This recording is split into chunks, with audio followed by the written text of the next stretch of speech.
So today we have Andrew Rhodes. You have 50 minutes to present. We'll have 10 minutes for questions after. And as we've been doing, people can ask questions throughout as they'd like.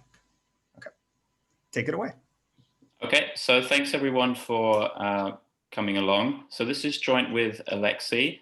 So this is a long-running project, so you've probably seen some version of this at some point, but we have been changing the model recently, so you won't have seen this particular version. So in the interest of time, let me be very brief with the motivation. So there are many products and services that consumers buy repeatedly over time, ranging from everyday household items to insurance and energy services. And we typically observe in these kind of markets a lot of inertia. So consumers tend to go back and repeatedly buy the same product. And moreover, I'll give you some more formal evidence for this later on, but we often see that older sellers seem to charge a price premium. And one common explanation for this is switching costs. On the other hand, we think it's interesting to think about the role of search costs, right? So when consumers start shopping in a category for the first time, often they have relatively little information about which products there are, whether they're a good match and how much they cost. But consumers can gather that information through a process of costly search. And presumably information that I as a consumer gain today through search may be useful for me in the future in deciding what products I want to buy or whether I want to engage in more search. So at a very basic level, we want to try and understand in this paper to what extent might search costs give a different, perhaps complementary explanation for this observed inertia and the pricing patterns that I just mentioned. At the same time, although there are a few papers, there's relatively little research on repeat purchases in search markets, which we think is somewhat surprising. So we believe that one contribution of this paper is to provide a tractable framework to analyze such markets. As you'll see in a couple of minutes, our framework has differentiated products, and we allow for turnover on both the demand and supply sides of the market. The first thing we're going to do is we're going to use that framework to derive a consumer's optimal search rule. Perhaps somewhat surprisingly, we're going to show that it's not necessarily optimal for a consumer to do all their search in one period. We'll show that it might be optimal actually for a consumer to stagger their search over potentially many periods. Using that search rule, we'll then derive a product's optimal price path, and we'll show how that price is pinned down by insights from common models that we all know, in particular Diamond and the Walensky, Anderson, and Renault frameworks.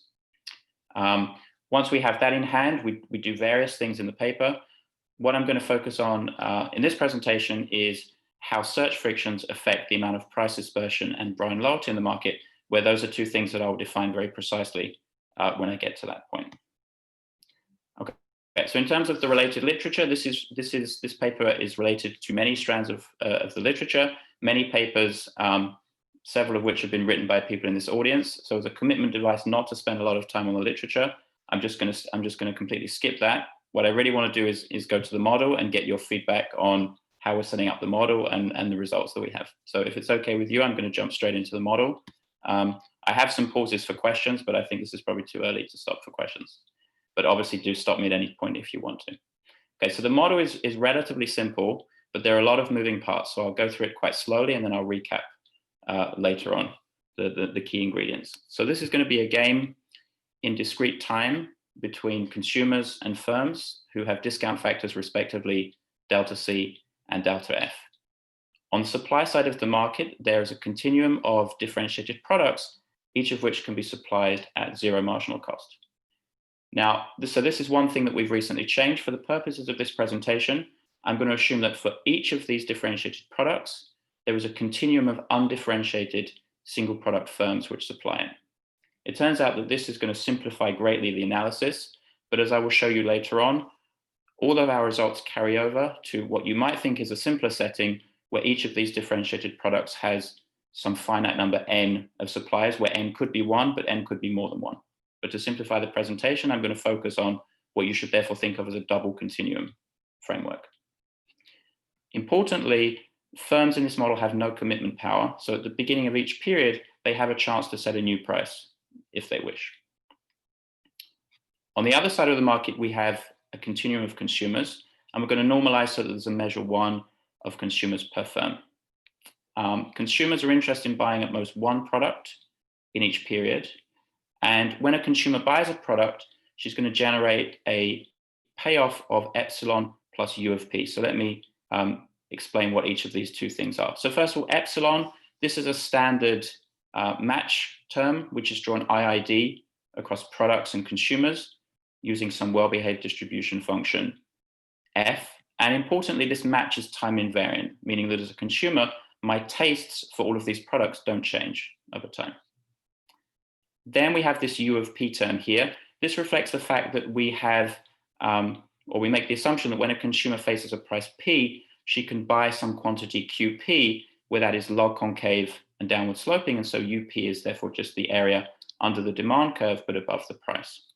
Now, I just want to mention in passing that we can get qualitatively very similar results if we allow for unit demand, in which case U of P would just be a constant, say V upper bar minus P, but this is a lot messier. So I'm not going to cover that case here. I'm just going to go through the simpler one with downward sloping demand. So sticking with downward sloping demand is therefore convenient to define pi of P as the profit per consumer, and therefore PM as the monopoly price, the price that maximizes that profit function. Okay, the next key ingredient in this model, as I alluded to earlier, is turnover. So we're going to imagine that at the end of a period, a consumer stays in the market with some probability gamma C, and with complementary probability 1 minus gamma C, she exits the market. You can think of this as the consumer perhaps moving away, or her circumstances and therefore her taste changing drastically. If she leaves the market, she's replaced by a brand new consumer. Similarly, we're going to allow for some product and therefore seller turnover. So we're going to assume for now exogenously that at the end of a period, a product and therefore its sellers stay in the market with probability gamma F, and with complementary probability 1 minus gamma F, the product and the sellers exit and they're replaced with a brand new product and a brand new set of sellers. Now, maybe I'll mention at the end that we're looking at ways in which we can endogenize this, but for this talk, this is just going to be taken as exogenous. And finally, a very important component is the search part. So we're going to assume that when consumers first enter this market, they have no information either about prices or product matches, and they have to pay a search cost to learn that information and buy from a firm. Okay, we're going to assume for simplicity that within a given period, each consumer can search sequentially as many times as she likes.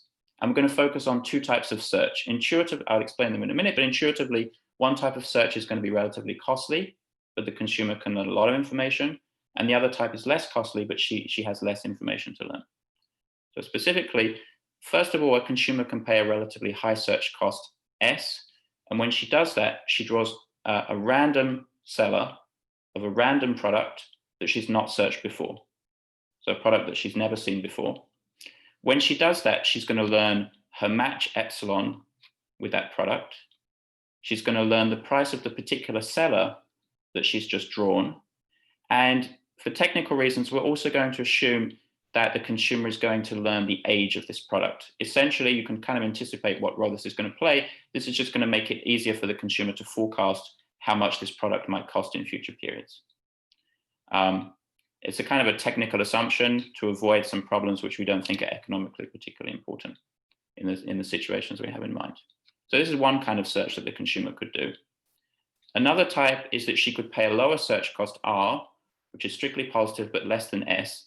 And she pays this for products that she's already searched in the past, and therefore she already knows her match and therefore also the age. So there's less for her to learn here. So when she pays R, she draws a random seller of a product that she has looked at before. And when she does this, she just learns the price that is being charged by that particular seller, and she has the opportunity to buy. Now, I should point out here that, again, for this talk, to make things very easy, I'm going to assume here that when I pay this R, I just draw a random seller of one of these products. We can allow for directed search, but again, the analysis is a bit more complicated, and I can talk about that at the end. But all the results would carry over when search can be directed. We're also going to allow as a standard costless recall within a period. So I'm going to recap these assumptions in a minute because I know there are a lot of moving parts and it's quite late for some people. Before I do that, let me just illustrate the search process using a few diagrams. Okay, so hopefully this might help clarify any questions you have about the search process, and then I'll go through all of the model assumptions very quickly once more time. Okay, so let me imagine, just for illustrative purposes, that these products can be represented as points around a circle. Okay, and let's imagine that a consumer has just entered this market. So she has no information about any of these products. If she wants to buy something, she can pay this large search cost S. Okay, and she'll randomly draw a product, say this point here, and she'll randomly draw a seller. She'll learn her match. She'll learn how long this product has been in the marketplace, and she'll learn the price of this particular seller. Okay, at this point, she could buy, she could go home, or she could do one of two things. Firstly, she could pay this lower search cost R, and she could draw another seller of that same product. She'll learn the price, and she can compare and see which one is best for her, which one is cheaper. Or she can pay this larger search cost S, and she can go and look for another product. She can pay S, she can draw a random supplier of that product, she learns her match, how long that product has been around, and the price of this particular seller. Once she's done that, she now knows two products. She knows her match for those two products. She can again search at cost R amongst sellers of those products and find out who has the best price, or she can pay S and get a better product, or look for a better product, and so forth. Now, imagine we next go to the second period of this consumer's life in the marketplace. She's already searched these products last time, so she knows her match. So again, she can pay R and she can draw a random seller of each of those products. Or again, of course, she can pay this larger search cost S, she can look for another product, and so on and so forth. So the consumer keeps proceeding like this throughout her lifetime. Okay, so I think maybe before I go to the analysis, it might be helpful, given there are a lot of assumptions here, if I just quickly recap the essential things again. So just so that the setup is clear for everyone. So this is a game in discrete time. On one side of the market, we have this double continuum. So we have this continuum of differentiated products, zero marginal cost. Each product has a continuum of undifferentiated suppliers.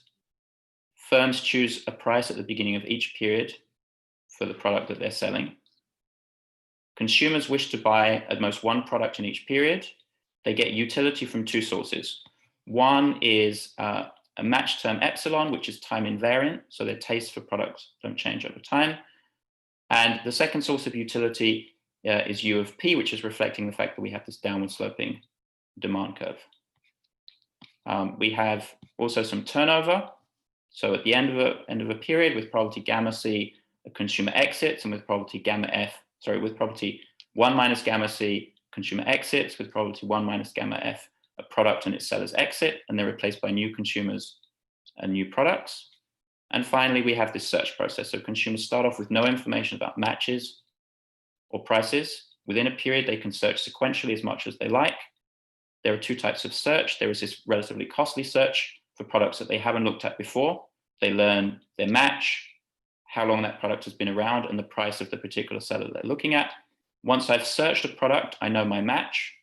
And so if I then want to search other sellers of that product in this period or later periods, I can pay a smaller cost R, travel to their store or website, learn their price, and buy the product.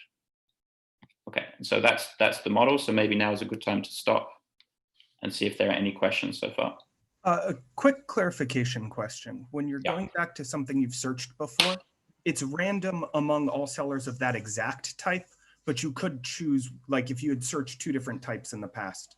Good question. Yeah, so we're assuming I can direct to the particular product. Yeah. Okay. And for the presentation, yeah, I'm assuming random search within those, but we can also allow for directed search. Perfect. It's just a little bit more complicated. Any other questions? Yeah, another very quick question. So the only reason to go back in a different period is because you think prices have changed, right? To go back to the same product. That's the only reason. If you don't think prices change, there's no reason to go back to the same seller to search it again, right? Well, so we're assuming here that, so when I say search, maybe calling R a search cost is maybe I misspoke there. They are. Yeah, so you always have to pay this cost if you want to buy something. We assume that this is, so actually this is a good question. So I think you should view R as more like a transportation cost. It's a cost of going to a store or website, and I need to pay that cost if I want to buy the product. S minus R is really the cost of learning the match valuation. So I always have to pay R if I want to go and buy something. Okay, so nothing, so I might not get any new information from paying R. Yeah, so you're going to have a rational expectation about the price, but in order to have that expectation validated and to buy the product, you need to incur the transportation cost. This could be a very small cost, like clicking on the website or walking down the street to the store, but yeah, you have to incur that if you want to buy the product. Got it. Okay, thanks for clarifying that. Andrew. Yeah. Hi. So I have a couple of questions. The first one is, so here, you cannot do price discrimination. So each store can offer only one price to all consumers. Exactly. Yeah, I have an extension of what happens with price discrimination at the end. All right. So if I have time, I will mention that. Otherwise, we can discuss it afterwards. All but right. in the main model, you can't price discriminate. Yeah. All right. Also, if you think about this, so effectively, the idea is going to be that the store is going to raise the price when it accumulate sufficiently many consumers, I guess. So it will depend a little bit on the search costs. It will depend on the search cost, but on both of them. So this is a bit technical question, but given that you are actually using the double continuums, so it's not clear, how you can actually think about, how many consumers each firm is going to get in each period. So, like, okay. how you can actually match, double continuums with, just single continuum. Okay, can you ask me that question again when we get there, or maybe we can discuss that later? All right. Okay. Are there any more questions? So following up on the R being more of like a transportation cost, in that story, wouldn't it then apply within a period as well? Yeah, so it applies within a period. Yeah, so within a period, if I want to go and look at another supply of the same product, I have to pay R. But you can always return costlessly to previous observations. So I'm assuming that within a period you have costless recall, but it won't actually make any difference. It's like the standard argument. So we could assume that you have to pay R as well, yeah. Thank you. Okay, so shall I go on then? Andrew? Yeah. So if a consumer can only sample one seller every period, will the model be very trivial? Within a period, I can only sample one seller. We did think about this case at some point. To be honest, I can't remember, but it seemed like it wouldn't be that interesting. I don't know if Alexei. Because I'm just wondering whether we need the, within period search and the dynamic search both dimension to deliver what you want. So I think we had the same thought. We thought that we would get a similar kind of result, but when we wrote it down, it seemed like it wasn't going to be very interesting. But I can't remember the details off the top of my head. But it's a good point. I will think about it. Okay, so should I go on? Okay, so what I want to do today is just spend most of my time on a special case, which will deliver most of the intuition. And then for the general case, I will just say in words what happens and show you with some pictures. Okay, so the special case I'm going to look at is going to have two assumptions. First of all, there's going to be no product turnover. So gamma F is equal to 1. So products and their sellers stay in the market forever. And secondly, I'm going to focus on a situation with relatively low search cost. So in particular, S satisfying this assumption here, right? Which, as in a standard search assumption, is just going to ensure that in each period, if you generate a sufficiently low match, you would rather search for a new product. Given those assumptions, I'm going to look for a stationary steady state equilibrium in which, firstly, firms charge the same price P star in every period. And secondly, and as I'm going to show you on the next few slides, consumers are going to use a stationary reservation rule that has two numbers, two thresholds, A and B. Okay, so let me first of all derive this stationary search rule. So I think the easiest way to understand this is the following. So imagine, first of all, that a consumer has been in the market for at least one period. So suppose that she's done some search, and so she's learned her match with some products. So what the consumer will do is she will look at all of those matches. She will work out what is the best product that she's seen before. And then she'll look at that best match and she'll compare it with this threshold B. If the match is sufficiently large, if it's larger than B, then she will go back. If the match is not exceeding B, then the consumer will look for a new product. Okay, so this is now the first bullet point. And when the consumer looks for a new product, she'll keep searching until she finds a product with a match which exceeds this other number, A. We're going to call these two consumers fresh and return. So fresh consumers, these are the ones who are searching for a new product, either because they're new to the market or because the things that they found before were not interesting enough. And these consumers who are going back to something that they've seen before, we're going to call these return consumers. Now, it's easy to prove that A is less than B, so return consumers are choosier than fresh consumers. That's probably kind of obvious, but I'll give a fuller intuition in a couple of minutes. So now what I want to do is pin down what are A and B. So to do that, it's useful to let V denote the value of searching a new product. Okay, and so firstly, I can write down this equation here. So notice that by definition, if I'm a fresh consumer and I'm looking for a new match, then if I draw a product with a match exactly equal to A, then I should by definition be indifferent between searching again or buying. So if I search again, I'm going to get V. If I buy, then in this period, I'm going to get my match A plus this consumption utility U of P star. And because my match is equal to A and A is less than B, this means that next period, I'm not going to come back. I'm going to re-enter the search pool. Okay, so conditional on surviving, that's probability gamma C. I'm going to re-enter the search pool and I'm going to get V. So that's one equation. We can also use similar logic to derive this equation here. So imagine that I've been around for one or more periods, and the best product that I found so far has a match exactly equal to B. Well, in this case, by definition, I should be indifferent between searching or coming back to this firm in every future period. Now, if I search, again, I get V.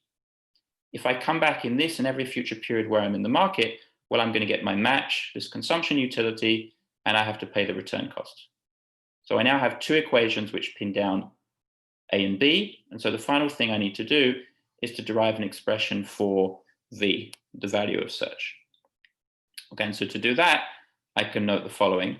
So when I pay the search cost S, I'm going to draw a match, and one of three things could happen. So firstly, I could draw a relatively low match that is less than A.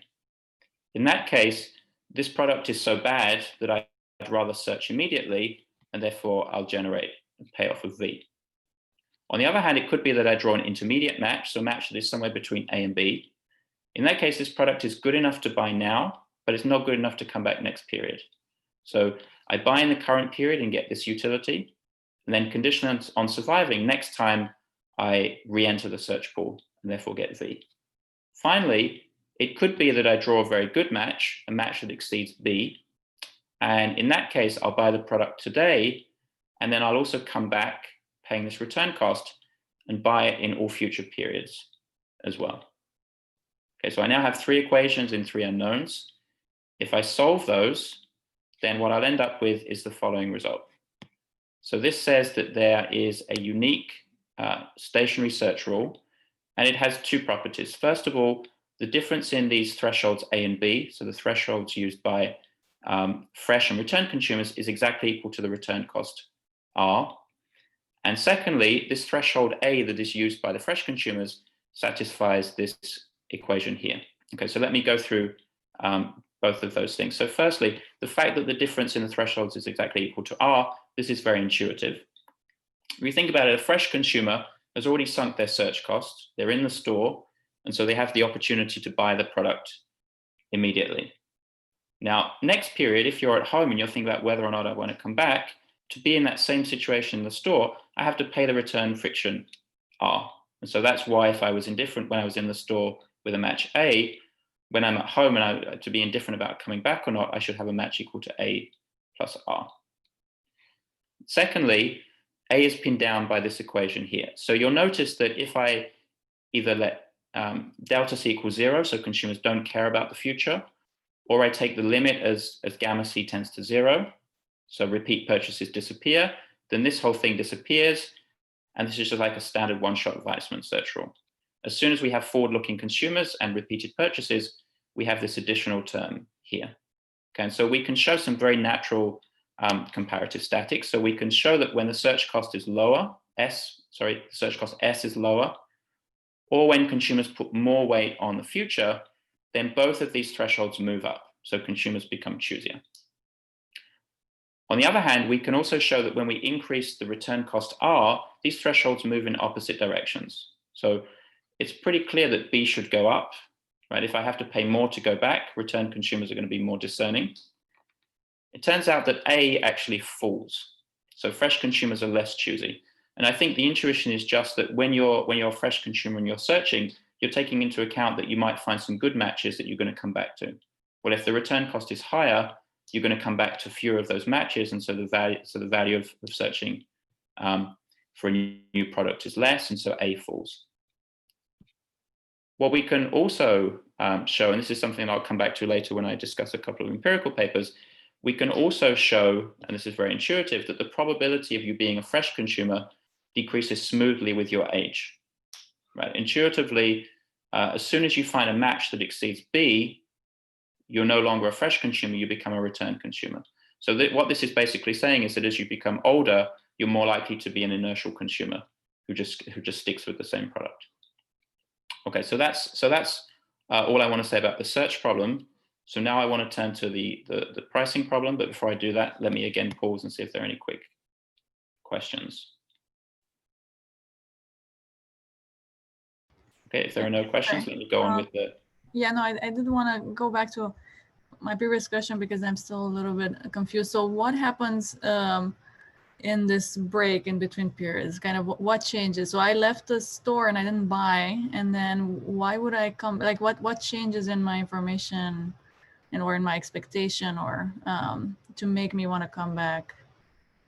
So remember here, if you're searching for a new product, you'll buy if your match exceeds this value A. Then in the next period, if your match exceeded this higher threshold B, then you're willing to come back. But if your match was between A and B, you're not willing to come back. So the idea would be that the product is good enough to buy today, but it's not good enough to come back tomorrow because I have this return friction. So I jump in. I'm buying multiple products. I'm buying every period. Yeah, you buy every period. I think what's kind of you have to buy products every period. So if you're really unlucky and you keep getting a match between A and B, then I might observe you buying different things. But once you find a product with a match above B, then you'll keep going back. So this is why for young consumers we might see them switching, but then when they're old, then when they display inertia. So I should be thinking about jam rather than cars or something like that. I think you should probably be thinking more about jam than cars, yeah. Okay, so shall I go to the pricing problem? Okay, so first of all, let me just mention that because we've normalized, so this is maybe where Teddy's concern comes in. So maybe this is something that we should discuss. Maybe if you have time, we can discuss later on. But the way we've set it up so far is that we're normalizing the measure of consumers per firm to be 1. So that means that along the equilibrium path, each firm is going to get pi of P star in each period. So what I wanted to do on this slide was just break that down, because this will be useful for later analysis for exactly where that demand comes from. So remember, we have these fresh and return consumers. So if I let X denote the measure of fresh consumers per firm, I could write X as satisfying this equation here, right? Because there are 2 reasons why a consumer might be fresh. Firstly, it could be because with probability 1 minus gamma C, they've just entered the market, so they need to look for a new product. It could be that they were fresh last period, that they've survived, but this is coming back to Raluca's question. It could be that they found a match that was between A and B last period. So it was good enough to buy last period, but it's not good enough to buy now. So this is the conditional probability that that happens. So if I solve this, I can get an expression for X, the measure of fresh consumers per firm. right? We also know because fresh consumers keep searching until they find a match above A, by the standard arguments, the measure of fresh consumers that search each firm is just X divided by 1 minus F of A, okay? And then almost by accounting, the measure of return consumers per firm is just 1 minus X. Okay, so this is what happens on the equilibrium path. Now to derive... So Andrew, sorry, can I interrupt? Yeah. So essentially, you are assuming that there are like triple continuum of consumers. Is that right? Right. Does it need to be so you actually want to apply the low large numbers for each firm, right? Yes. Yes, that's correct. Yeah. Yeah. Okay. So by the way, so like related to this, in fact, this sort of, the thing actually, the thinking about this, the payoff actually arises in also the labor search. So there, so one thing, the one assumption they make is that, the firms actually maximize the stationary profit. So they are not sure about, so they, by the way, I don't know whether you actually, why you actually mentioned that, firms are allowed to change prices here, given that you are actually restricting attention to stationary strategy where all the firms charge the same price, right? But if you are not going to, actually use that property, that the possibility of changing prices, I actually don't see any reason why you just want to think about the case where each firm just set the price that it's going to charge forever. I don't think is that going to make any difference? Or? So actually, it will make a big difference. You're going to see this in the next couple of slides. Also, bear in mind that here I'm just going through a simple case. In the general case, firms will change their prices over time. I see. So then the search rule is going to also become much more complicated.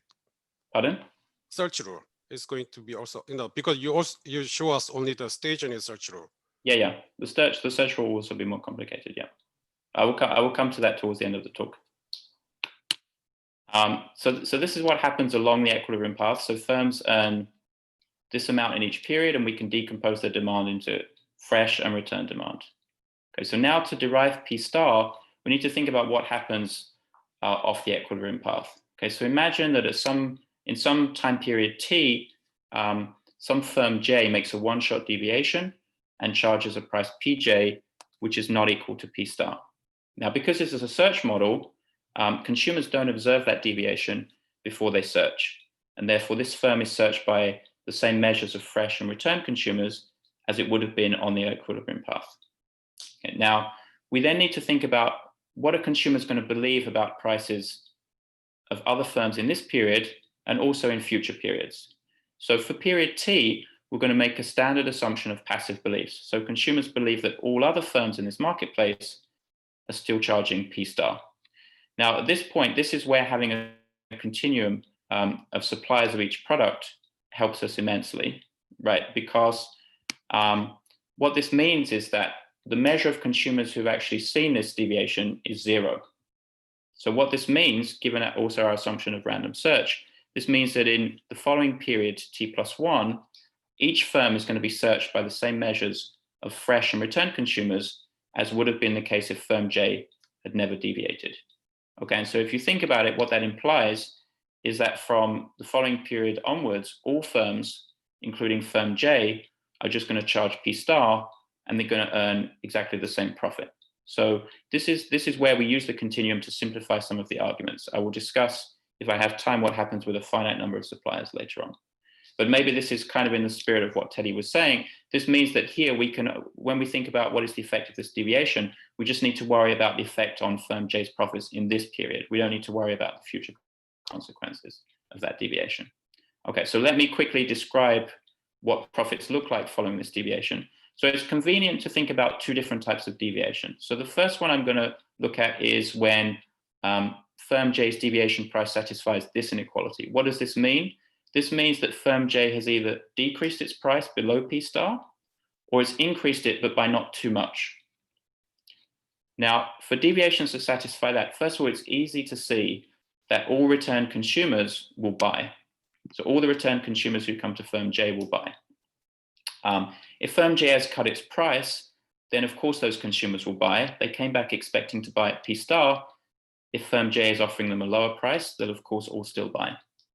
But actually, even if firm J has increased its price, provided this inequality is satisfied, those consumers will all still buy.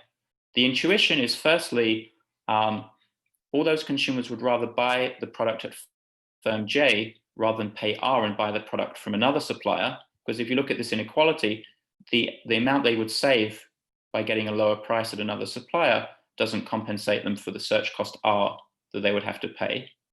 And moreover, by definition, because return consumers have a high match, one can reason that these consumers would rather buy the product from another supplier than actually go and look for a brand new product. So I'm having to rush a little bit with the argument, but it's easy to reason that all of the return consumers are going to buy. Now, the fresh consumers, we can prove that they will buy if and only if their match exceeds this threshold here. Now, notice that if Pj is equal to P star, this just simplifies to the threshold A that we had from before. More generally, it's clear that the marginal fresh consumer must have a match below B, because if they have a match above B, they're exactly like a return consumer, so we can use the same argument. Okay. Now, the fact that a marginal fresh consumer has a match below B means that they're going to buy today, but they're not going to come back in the future. Okay, so I'm going to skip over some of the details, but using that insight and some of the stuff that I derived earlier, we can derive this threshold here. Okay, and so the point is, for these deviations, if I put all of that together, I find that firm J's deviation profit in period T is equal to this object here. Okay, this says that each sale that the firm makes generates a profit of pi Pj. All of the return demand, which is exactly the same as on path, all of the return demand buys.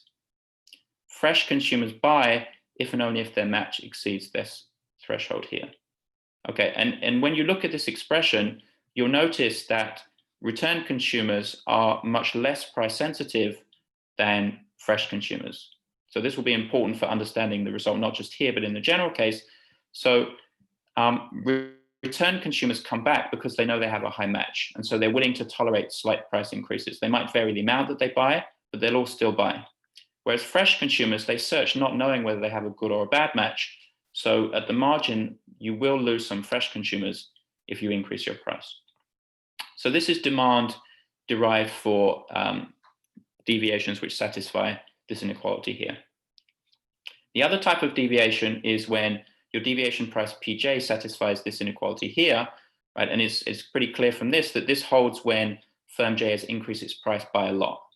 Now, I have the details on the slide, but it's actually pretty easy. If you think about what this inequality says, it says that if I like this product, I'm just going to go and buy it elsewhere, right? Because I'm expecting through passive beliefs that other firms are charging P star. Firm J has increased its price by so much that I'd rather just pay the search cost R and go and pick up the product from somewhere else. So it's very easy to, basically, it's very easy to rule out these deviations. The firm would never deviate in this way. And so what we really care about is this relatively simple looking profit expression here. Okay, so when we do that, what we get is this result here. So under some conditions on the match distribution, which perhaps I'll comment on later on, but these are basically like in Simon and Regis's paper, we need some restrictions because we have this inelastic component here. We have two sources of demand. One is less elastic than the other, so we need some restrictions to make sure that the problem is well behaved. Given that we have those restrictions, then there's a unique symmetric stationary equilibrium price P star, and it satisfies this equation here. Okay, now just bear in mind that if this were a standard one-shot search problem, the left-hand side would be exactly the same, and if we had unit demand, it would just be equal to P. But if we had this more complicated setup with downward sloping demand, it would still be exactly the same. The right-hand side in a standard search problem would just be 1 minus big F divided by small f evaluated at the Weizmann search threshold. So you can immediately see here, even in this simple model, that repeat purchases are having two interesting, we think, and countervailing effects on the equilibrium price. Firstly, because fresh consumers search more intensively, that was what we showed earlier. They search more intensively because they take into account the fact that if I find a good match today, I can come back and keep buying it. Fresh consumers search more aggressively. They have a higher A. And so you can see from this equation, that's a force towards lower prices. On the other hand, in a standard search problem, you wouldn't have this X here. You would just have a 1. So the point is that in this model, it's true that fresh consumers search more aggressively, but when they find a good match, when they find a match above B, they don't search anymore. They just keep going back. And we know that return consumers are less price sensitive. And so that's a force actually towards higher prices. And it turns out that either of these effects could dominate. Perhaps I'll talk about comparative statics with respect to the repeat purchase parameter later on. But this is just to show you that even this simple version of the model, there are these two countervailing effects working through the search problem, but also the fact that this pricing problem has this mix of Diamond and Wilinski-Anderson and Renault components. So that's what I want to say about the simple version. Are there any questions? Otherwise, I will quickly just tell you verbally what happens in the general case. Okay, in that case, let me just say a few words about the general case. So now we're going to allow for gamma f strictly less than 1, which means that there is some product turnover. What this means equivalently, again, we're going to look at steady state. At any point in time, there's going to be a distribution of product and therefore seller ages. So what we're going to do for now is we're going to focus on a symmetric equilibrium where older firms charge weekly higher prices. I will tell you why that seems a natural thing to focus on very shortly. We have a conjecture that this is going to be the only symmetric equilibrium. So we're pretty sure we can't have other types of equilibria, but we haven't formally proved that yet. But we think this is going to be the unique equilibrium. Heskey, you have a question?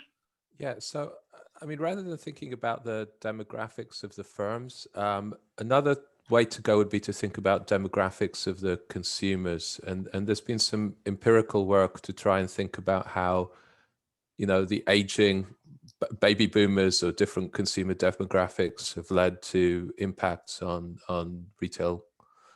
So there's a macro guy called Gideon Bornstein at Wharton who was on the market a couple of years ago who was thinking about consumer inertia and these sorts of implications. So it would just be another direction to go in. Okay. Wait till slide 31. Okay. I'm coming. I'm getting there. All right.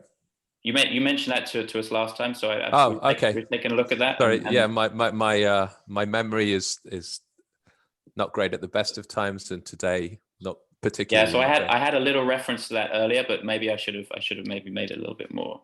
But we're going to get that. That was a good point, and it's something that we've looked at. I'm going to get that. So because we have this distribution of seller ages, then the problem is going to be more complicated. As I said, I'm not going to go through any derivations. But just bear in mind that now when consumers search, they're drawing potentially from a distribution of prices. Moreover, because prices are changing, consumers may buy a product for some periods of time, and then they may leave, so the search paths are more complicated here. This means that sellers' problems are also more complicated, and then we also have to work out how to effectively glue these two search and pricing problems together. So there are a lot of details, but once we've done that, we end up with the following result, which says that again, with some conditions on the match distribution, there's going to exist some cutoff S bar such that if R and S are below that level, there is a unique symmetric equilibrium with increasing prices or weekly increasing prices. And the equilibrium characterization is as follows. So bullet point 1, when the search cost S is relatively high, all sellers, respective of whether they're young or old, charge the monopoly price PM. Intuitively, if it's very costly to generate new matches, then we have a monopoly position over all consumers, whether they're fresh or return. Okay, so this is just pure Diamond. On the other hand, when the search cost is sufficiently low, we find that sellers, as they become older, strictly increase their price, but always charge less than the monopoly price. And the intuition here, if you think back to the simple model that I just went through, is that older products have been around in the market for longer, so more people have looked at them and have learned that they have a good match. So this means that older products have a larger, but also more importantly, a better match and therefore less elastic demand. So as a product ages, it gets a bigger, but also a less elastic demand. Finally, the third bullet point, for intermediate levels of the search cost S, interestingly, what happens is that sellers of new products keep their prices constant for some period of time. In particular, so we call it IO to S. It's something we can pin down precisely. So you keep your price constant for a little while you build up this massive low demand in the marketplace. And once you've been around, the product has been around for long enough, then you start increasing the price, like in bullet point 2. Okay, I'll come back and talk about the consumer search aspect in a minute. This is just a diagram. So with a linear example, plotting the age against the price. So for low search costs, you can see prices are very close to marginal cost. Market is very competitive. As I start increasing S, prices go up, and also the difference in price charged by old and young sellers increases. This becomes even more so as I increase the search cost further. At some point, I might be able to get this flat region. So here, the price is constant for the first few periods, then it increases, and then if search cost is very high, I'm going to end up in this diamond world. Okay, this slide is sort of summarizing that and talking about some comparative statics, but I think given that I don't have too much time left, I'll probably skip that. Much of that I've already said anyway. This is just the result of some simulations. So this is this point here. So it turns out that in this model, price dispersion, if I think of that as, maybe price dispersion is not the best word, maybe this is more like the price premium between older and younger sellers, that tends to be largest when the search cost is intermediate. So here I'm just taking that same simulation from before, and I'm plotting the difference in price between a seller that's been around for 30 periods versus one that's just entered the market. And you can see that that price premium, both in absolute terms and relative terms, is non-monotonic in the search cost. Interestingly, you can also see that for low search costs, even though in absolute terms, perhaps the difference is not that large, in percentage terms, large sellers can get away with charging quite a lot more because a lot of consumers, they have a lot more consumers who know that they like that product. Just very quickly, we also think the model has some interesting implications for consumer turnover. So there are already some questions about this earlier. Note that in this general version of the model, there are several reasons why a consumer may stop buying a product. Some of those are exogenous. So we've assumed that there is some exogenous turnover on the consumer side and also the firm side. But there are also now two sources of this endogenous turnover. So firstly, due to the return cost R, even if I as a consumer think that the price of this product is not going to change, I may still not come back because I have this return friction. So it may be that it's good enough to buy today, but it's not good enough to buy tomorrow, just like in the simple version. Moreover, in this more general version, firms may be increasing their price over time. So it could be that I start buying a product, it's good enough today, the price keeps inching up. And so at some point I decide that I no longer want to buy it because my match is not high enough. And then I re-enter the search pool. So coming back to Raluca's question from earlier on, we can see quite rich behavior here. So we might see consumers seemingly experimenting early on, trying lots of different products until they find one with a good match. We might see that consumer buying that product for a few periods, but because the price is going up, they eventually quit and re-enter the search pool. This is something where we don't have analytical results so far, but it's something that we are going to look at. It's interesting to think about what is the relationship between firm turnover and search costs and age. So by turnover here, I mean the fraction of my consumers who buy from me today, but who are not going to come back next period. So here, I'm plotting that first of all against age. So all this is saying that older firms have lower turnover. The reason why I have this dotted line here is just because I assumed there was some exogenous turnover of 5% in this marketplace. So this is just reinforcing the idea that older firms are mainly being visited by people who know that they like the product. Whereas younger firms have a lot more consumers who may buy because they're searching for the first time and it's okay, but it's not good enough to come back. And at least in these particular simulations, we're not sure if this is a general property, but as we increase the search cost, it seems like turnover is falling. So this is something that we need to look at, see if we can get some analytical results. Okay, so coming back to Heske's point, so if you know of empirical papers that are relevant for what we're doing, we would be very, very happy to know about them. A couple that were suggested to us. So first of all, there's a paper by Argenti and Ye, a very recent paper using supermarket scanner data. Very helpfully for us, they document that there is a lot of product turnover, both product creation and destruction, at the store level, but also at the market level. Kind of consistent with those pictures I showed you, they show that price adjustments are typically upwards, and they show that they're more frequent and much larger for younger firms, kind of consistent with what I showed you. I also, again, maybe I should have, I didn't stress this enough, but I showed you earlier in that simple version of the model that older households display more inertia.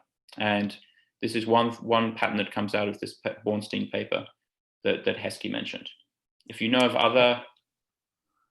I mean, something else you would imagine with new products is that they just don't know the demand curve, so that they're experimenting initially to kind of figure out what their demand should look like. Now, that's not a feature here. They understand the parameters of consumer preferences, but does that have some implications? Like if I transfer from one region to another, I'd expect less price experimentation, but your effects should still arise because it's the consumers who are learning rather than the firm who's learning. I mean, might there be sort of things to tease out there? Well, so actually, this is what this paper, that's the story that they have, that firms are learning about the demand. And so it's that's natural. why. Yeah. So I mean, we're not saying that they're right or wrong. We're just giving a very different story from. No, I understand, but I'm suggesting there might be a way to try and distinguish these stories where if it's about learning demand, then if you think if I'm moving from one state to another, then you might think there might be less about learning how consumers value the good and more about the consumers learning about my good, which is your story. So you should have, you know, which side is learning might have different predictions for that kind of regional growth story, say. Okay, thanks. We'll think about that. That's a good point. I guess I'm almost out of time, right? Yeah, if you could wrap up and then we'll open it up for questions. Okay, so this slide is just to say that we have several extensions. We have what we think are some interesting results with price discrimination. We can allow for an experience goods component. We can also derive exactly the same equilibrium if we have a finite number of sellers for each of these products, but the analysis is a lot messier. And one problem here is that we can't prove uniqueness of the equilibrium. So that's one advantage of the continuum. I can show you that's the unique equilibrium, whereas I can't do that with a finite number of sellers, but the exact same equilibrium does exist. Okay, so maybe let me conclude. So we think this is a tractable model of consumer search with repeat purchases. We showed that older firms charge higher prices because they have a better matched demand. We think that generates some interesting implications for customer turnover. And we have some results which are still ongoing, looking at how the magnitude of search costs affects turnover patterns. Okay, so with that, let me say thanks and stop. So I have a question. So in your model, it seems like there is not a good way for the sellers to compete for repeat customers, because the repeat customers would look for the same product, but perhaps a different seller, as far as I understand. So this kind of reduces like price competition on that margin. I don't know whether this is true and whether it would affect your results qualitatively or only quantitatively, but I think that's a feature of your model, that there isn't much competition for repeat customers. Yeah, so because we're assuming there's always a search friction. So in this model, I can't try and attract more repeat consumers to me by offering a discount, because people don't see that until they search. So go ahead.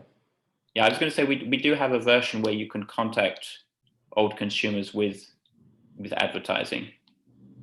Okay, and does that change results a lot, or no? So a few things change. So you're right, that leads to more price. I mean, not exactly price competition, but it leads to lower prices, because I'm offering. So effectively, I have to offer a lower price to subsidize this return cost to get people at the margin to come back. So it's still not really a price competition story, but your intuition that leads to lower prices is borne out in that extension. Okay. Thank you.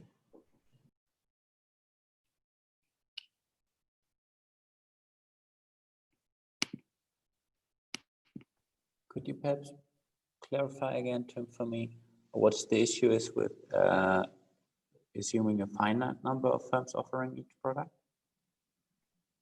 So maybe I should share that.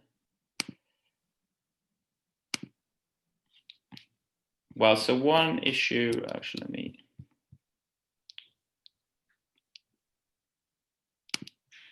So what we can do is we can show that the equilibrium that I've shown you exists. It can form part of a subgain perfect Nash equilibrium. but I can't prove that it's necessarily a unique equilibrium. I don't have any counterexamples, but we haven't been able to prove that. So one thing is about uniqueness. Also, it's a little bit messier when I actually derive the equilibrium. So when I wrote it down with a continuum, it was very easy because we said, if I deviate today, because I have this continuum and I have random search, it's automatic that tomorrow all the sellers just get exactly the same demand. We all charge P star, and I just completely got rid of that. Now, if you think about the case where I only have one seller, just to make it very stark, then it's possible that if I do a large upward deviation, then I might lose. Consumers might not buy from me today. They may engage in search. They may learn other stuff that's going to affect my demand in future periods and therefore my profits. And so I won't return and charge P star necessarily. So we have this more complicated off equilibrium path deviation. Yes, but your assumption of passive beliefs should take care of that, right? To some extent. That well, the consumer's belief about my future prices is not affected by current deviation, right? Not well. So if you assume passive beliefs in the current period, that's fine, but it wouldn't necessarily be appropriate to assume passive beliefs about future prices, because if, for example, I charged a crazy high price today, nobody would buy me. They would go and look for other products. Somebody might find a really great product and not want to come back to me next period. So next period, my demand would look very different to what it would have done on the equilibrium path. And it's pretty easy to see that I wouldn't want to charge P star.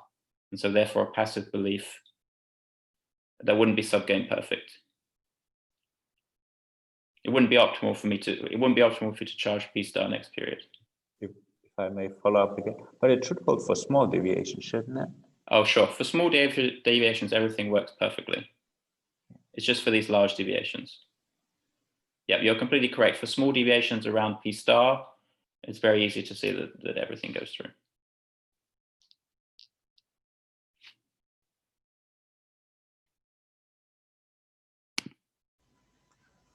Can I ask a question? Sure.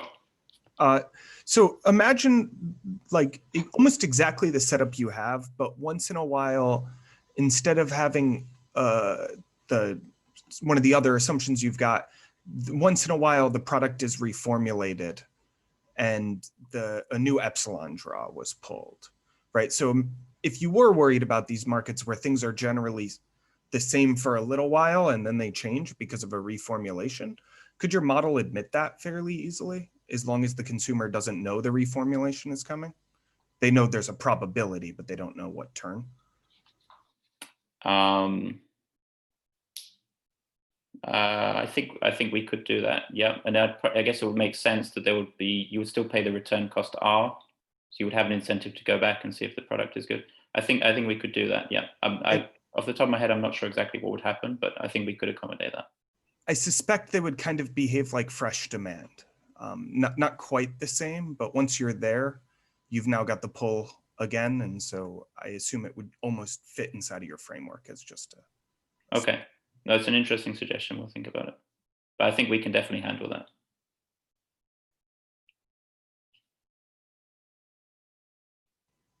Any other questions?